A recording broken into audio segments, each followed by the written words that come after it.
Good morning from London News, Melbourne. Today is the 16th of November, Tuesday.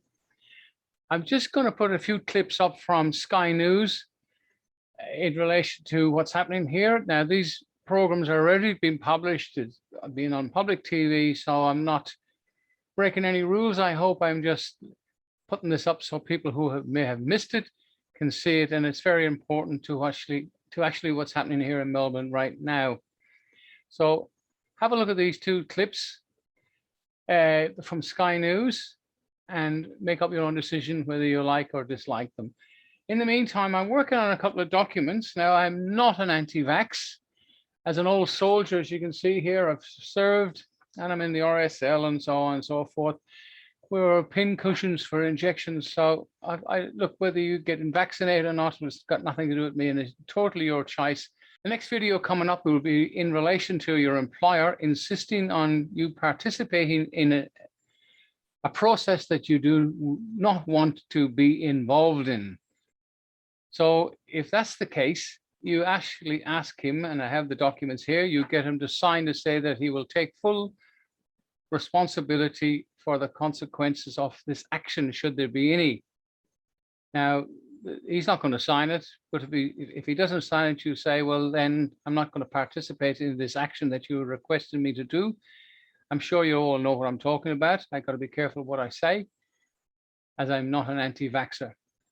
Now, if he fails to do that and you end up getting the sack, we have another document which I got to be careful showing up here because it interferes with the background. As you can see, it's from the Common Law Court. This employer will receive a summons should you complain to us seeking mediation. He will get a summons to come for mediation. Failure to do so, or if he comes and there's there isn't a resolution to the problem, he will then receive a summons to come before a jury of his peers in the Common Law Court here in Melbourne, and the court will make a decision as to the outcome, whether there's guilt or whether there's been an injury to you as a man or as a woman, and the case will proceed to the consequences of his actions. So please subscribe to the Common Law Court. We do need a few more dollars. In fact, we need a lot of dollars. We need a place of our own. If there's any landlords out there there's heaps of places empty, can give us a place for a small amount of money or something to help us out, that we can put some staff in there, volunteers, to run these cases, because there's going to be a lot of them. We do have rights, God-given rights, and they're being ignored. Even God's even gone out of the equation. We have criminal politicians, and the video you just watched or are about to watch, it really explains what's going on to a certain degree. Anyway, London News, sign off. Looking forward to getting this next video up. Please subscribe, and let's take care of one another. Bye for now. It was a blockbuster piece of journalism that popped out of the Age newspaper a couple of days ago. Now, if this story was about Sir Joh Bjelke-Petersen, it would have led to a Royal Commission. If it was about dodgy cops in New South Wales in the 90s, it would have led to a Royal Commission. This didn't even, as best as I know, but we're double-checking the archives, make the TV news on the night in Melbourne when it was announced. Police wanted to charge. They thought they had the evidence. They wanted to charge, not just interview, charge up to 16 members of the Labor Party because of the misuse of taxpayers' funds around the red shirts thing, not at the last state election, but at the one before that. But senior people in the police force said, don't worry about it, no, don't go there because we're afraid of the political blowback. This is outrageous. Now, Joel, again, I repeat, and I don't expect you to defend the Labor Party here, but let's just be honest, right? You would agree that when the police intervened to tell the police actually doing the work, don't go there because you might piss off the government, if that was in Queensland, it'd be dodgy, New South Wales, it'd be dodgy, Labor or Liberal, it would be dodgy. This is dodgy, right? Well, Paul, you're asking me about Victorian politics and what happened in 2014. Read one article, and the one I sent you. Look, I don't know, but I will say this. You're a politician, just make it up, Joel. Just make it up. You're a politician. You guys do what you normally do on the floor of Parliament. Just make it up. You guys. No, keep going, Joel. I want to see you dance. Come on, everyone, shush and make him dance. Come on, go. You guys have been doing a bit of that tonight, making it up as you go along. But politicians cannot be and should not be above the law. And You now, okay? Can we get the quote graphics up? Detectives in Victoria Police's fraud squad urge Force Command to consider arresting and prosecuting up to 16 Andrews government ministers over the red shirts rorting affair, according to a highly sensitive internal police briefing. But their plan was knocked back by senior officers. Detectives were directed by high-ranking officers to make sure so as to the 16 named members of Parliament were not arrested, not photographed or searched if they were interviewed. 3 police sources have separately told The Age, this is Nick McKenzie, that the detectives believed that they were lent on by senior officers to treat the MPs differently to civilian criminal suspects because of fears of political blowback. Rowan, this show is the only show talking about it. This should have been lead story and should have been the beginnings of a judicial inquiry at the very least. Someone in the cops let people break the law because they didn't want to offend the government. This doesn't matter if it's Team Red or Team Blue. This is outrageous. It stinks to high heaven, and Victoria is becoming it is already a police state. That's what we're saying. A police state is defined by where the government works hand in hand with the authority, the law and order authorities, for political purposes, for political ends. Victoria is a police state. Get used to it, Australia. The corruption that took place in Queensland, the Fitzgerald stuff and all that, I'm not sure how politically motivated or whether that was corruption of a financial kind. But here we are talking purely about the police protecting political malfeasance, and that is utterly unacceptable. When this pandemic bill is going in front of the Victorian Parliament tomorrow, I would be packing my bags and getting out of Victoria now. It is seriously, and anybody who's lived in a totalitarian state or country knows damn well how quickly this can go very, very badly. And unless the Victorian MPs have the guts and the balls to stand up and say, no, this ain't happening, this is not happening in a democracy, then it's over for Victoria, seriously. And that's what Joel Fitzgibbon should have said, because he knows it to be true. All right, Matt. Now, I think one of the most red-hot stories I've seen in years is what Nick McKenzie reported in the Age newspaper over the weekend.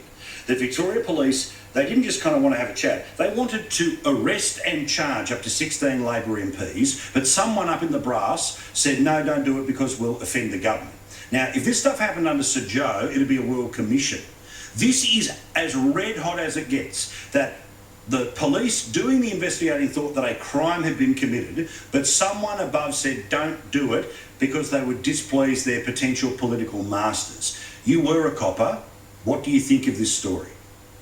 Paul, I can only say it is an absolute disgrace in this state that there's even a perception of political interference. What we're seeing now is people, particularly in the fraud investigators, coming out and saying they wanted to arrest and interview people. Now, arrest and interview is not charged. That's just the process to make sure that our system is abided by and done properly.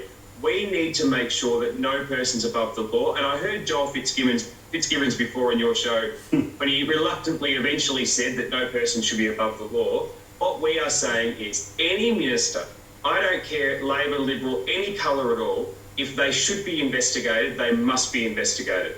We've seen investigations of members of Parliament through Australia in history, but all of a sudden in Victoria, it's like we just can't touch them. And that comes down to the perception of political interference. Why are senior management doing it? I've said Shane Patton has a great opportunity. He's a newer Chief Commissioner. He wasn't there when this went through in the past. He needs to make sure this is reopened, and he needs an independent inquiry into every one of those ministers. And if they need to be questioned, they should be arrested and brought in exactly the same as I would have done when I was in the police force for someone who stole a Mars bar from the local milk bar. Yeah, this is Different note. I want to chat briefly about experts, and in particular, medical and health experts. Back in the 1980s, when HIV/AIDS first appeared, there were all sorts of theories about just how deadly and how infectious it would be.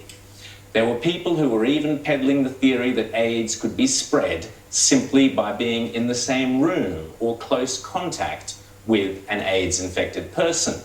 This led to the tabloid myth of the gay plague, which in turn led to the most ghastly discrimination against homosexuals, hemophiliacs, and others who had the disease. Indeed, it wasn't until 1987 when Princess Diana had the courage, the vision, and the compassion to actually visit and spend time in close contact, touching AIDS patients, deliberately not wearing gloves. It wasn't until then that the stigma was finally dispelled.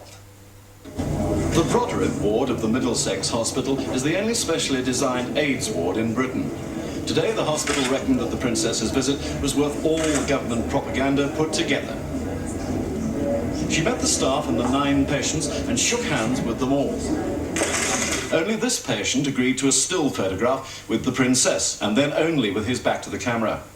But a male nurse on the ward, Shane Snape, who is 28 and is himself HIV infected, spoke out to her about the myths surrounding AIDS.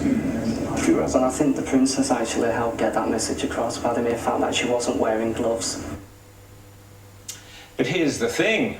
Who had originally helped promote the idea that people, even young children, could catch AIDS simply by being in close contact with AIDS patients? Why? The medical establishment itself. We may be starting to see, as we're seeing virtually as the months go by, other groups that can be involved, and seeing it in children is really quite disturbing. When you say other close contact, give me some examples. Well, for example, if the close contact of a child is a household contact, perhaps there will be a certain number of cases of individuals who are just living with and in close contact with someone with AIDS or at risk of AIDS, who does not necessarily have to have intimate sexual contact or share a needle, but just the ordinary close contact that one sees in normal interpersonal relationships. Yes, that was an American doctor in 1983 warning that close contact could lead to infection. But not just any old doctor.